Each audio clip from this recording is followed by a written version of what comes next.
So now you can see my name there. I've been studying attention and working memory in children for a long time now here at UMass.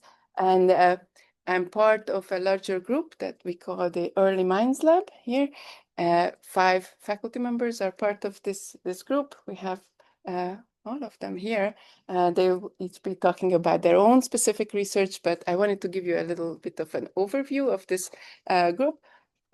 Besides the 5 of us faculty members, we have one staff member, between 5 to 7 graduate students working with us, and a large group of undergraduate students, between 8 to 12 each semester.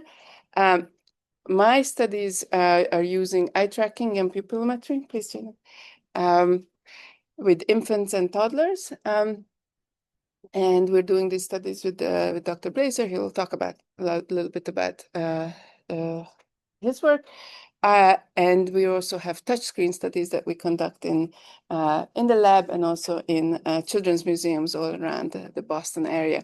I have 2 graduate students currently. Where's Candice? There, yeah, there. He just moved. Candice and Trevor. You'll meet both of them throughout the day. And our research is supported by federal agencies at the moment. The questions that I've always been interested as a researcher is as how do we make sense of the world around us, the objects, things, as in the moment, kind of understanding the world. And that's specifically interesting with kids because they, especially the younger they are, the more these processes may be different in them. So what we're looking at currently under that larger umbrella topic is how do we balance memorizing versus looking in any given moment as we're trying to work on a task. So what that looks like in an experimental context is the following. So we came up with this fun game for kids that we play at various, like I said, museums and on campus. It's a tablet game where they can do 2 things. We tell them that here you start with a shopping list. You have 10 items on that shopping list. If you press that red arrow, you can go to the store, and your job is to find those items in the store. Of course, the list is low, and it's pictures because they can't read it. So they look at the list, and they can decide how many items they're going to try to memorize before they go to the store. And we tell them you can go back and forth as many times as you want.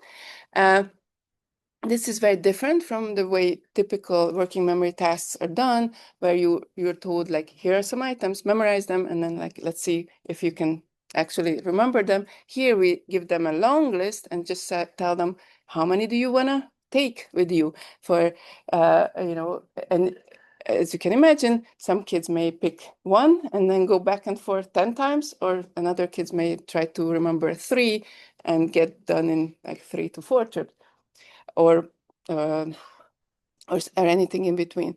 What we found was that okay. So one more thing to add to that in this paradigm. What we can play around with is how hard is it to get to your list. So you can imagine that you have a certain strategy when it's easy to go back and forth, but imagine if each time you want to go back to the list, we add a really annoying delay, like a 4-second delay, like when your phone is not loading, and it's like that, like you press the button and it's not happening, and kids are very sensitive to that. So